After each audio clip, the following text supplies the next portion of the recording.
All right, so we're here with the male model from Mudgee, Sean Handlin. Handicap is 11. Probably hitting one of the hardest shots in golf here. It's a pretty tight lie, not much green to work with. All right, probably 6 to 8 feet of green to work with up there, which basically means you've got to land the ball on pretty much what you describe as a postage stamp. That's a pretty good shot there. It's running off a little bit, so it's got to probably just float the ball up a little bit higher. What are you working on here, Sean? Just trying to really focus on keeping my elbows connected to my body. Yep. So really keep them sort of almost tucked in. Yeah.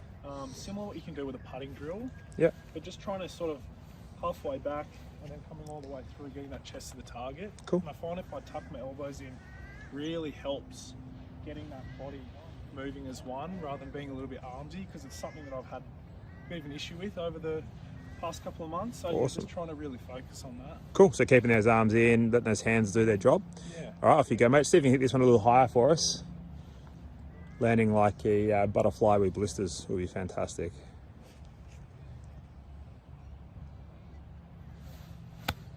There we go. Good job. When you're trying to hit the high one, do you feel like it's just going to be sort of a longer, slower movement? Is that what you're trying to feel there? Yeah, longer and softer and slower. Awesome. One more for me, mate. Yeah. Sorry, go on. What were you going to say? Yeah, just going to say I'll probably come up a little bit higher. Yeah. But if you really don't want to slow down too much on the way down, because that's when you can sort of probably hit it a bit fat. Yeah.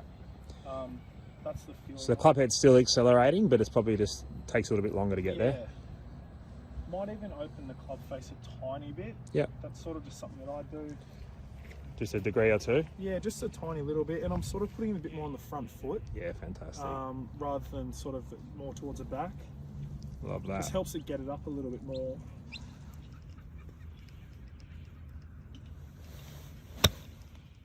All right, so back with Sean here. We're just going to hit a more of a flop shot here. So slightly higher than the shots we've been trying to hit previously. Mate, what are you going to feel like when you're hitting this shot?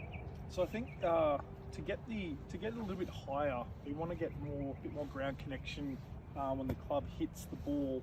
Yeah. And then we're just going to come up a little bit higher and sort of feel like the club's going to overtake, work faster than the body in a way, in a sense. So. And the club's overtaking the hands. Is that's the feeling in isolation? Yeah, that's it. Okay. So, but in saying that, still keeping the body moving and turning towards the target. Sure. All right, show us what you got. So a little bit on the front foot, ball position front foot, and then we're just gonna nice and controlled coming up.